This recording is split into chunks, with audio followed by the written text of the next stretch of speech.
Jesus to wash his feet. Peter was Jesus' friend.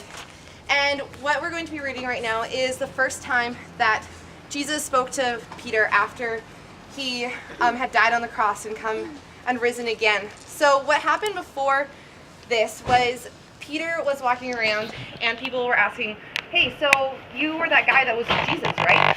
And he's like, no, absolutely not. I have no idea who this Jesus guy is. I have nothing to do with him.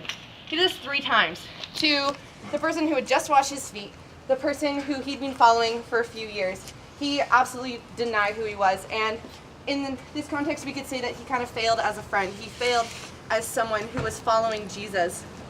So this, what I'm going to be reading, is the first time that Jesus spoke to Peter after this incident. So this is from John 21.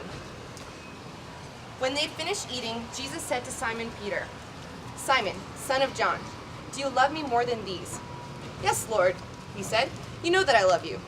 Jesus said, "Feed my lambs." Again, Jesus said, "Simon, son of John, do you love me?" He answered, "Yes, Lord. You know that I love you." Jesus said, "Take care of my sheep." The 3rd time he said to him, "Simon, son of John, do you love me?" Peter was hurt because Jesus asked him a 3rd time, "Do you love me?" He said, "Lord, you know all things. You know that I love you." Jesus said, "Feed my sheep. Very truly I tell you, when you were younger, you dressed yourself and went where you wanted. But when you're old, you'll stretch out your hand and someone else will dress you and lead you where you do not want to go." Jesus said this to indicate the kind of death by which Peter would glorify God. Then he said to him, "Follow me." Jesus said, "Follow me," and this is exactly what Peter did after this. He then went on to found the Christian church as we know it. He was one of the first people to establish the church and to be a missionary for Jesus. He went out and spread the word of Jesus. He spread about the good news that Jesus came to share with the world. And knowing and believing in Jesus absolutely changed his life because he just went on to do so many great things.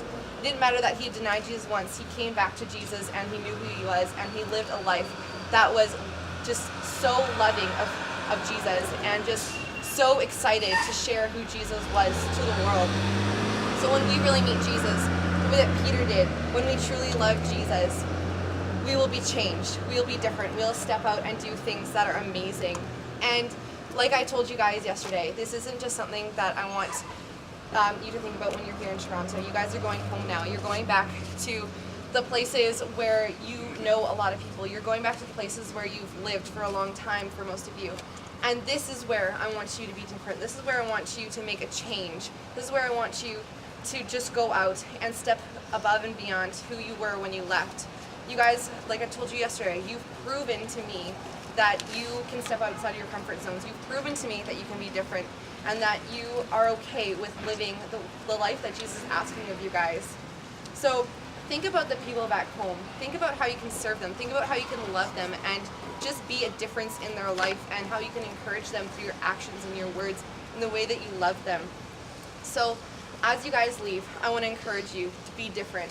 Be like Jesus. Jesus was different, and you guys can be different as well. So as you go home, just take that thought with you of how you are going to use what you learned in Toronto, how you've grown in Toronto when you go back home, and be different. Live the life that Jesus asked of you guys. So I'm just going to pray, and then we're going to do a few last minute things before we head out. Jesus, I thank you so much for being here with us this week and for just being with these students and these leaders and us as a staff team as well. And I just thank you for the difference that these students have made at their ministry sites and the difference they've made in each other's lives and just the way they've been able to connect with people who at the beginning of the week they had no idea who they were. And I feel so blessed to have been a part of this week and to have just been a part of these students' lives. And I just ask as they go home that they would just truly feel you around them at all times, and they would just know that you are walking alongside them when they face challenges, when they face peer pressure, they don't want to do the things that you are asking of them, that you would just be there with them and you would encourage them and they would turn to you for help in all instances of their lives. And I just ask that they would be different because they've shown it so much this week. You've seen it. You've seen how they've been different. So I ask that they would just keep that thought with them as they go back home. We love you so much, Jesus, and we thank you that you are with us always. Amen.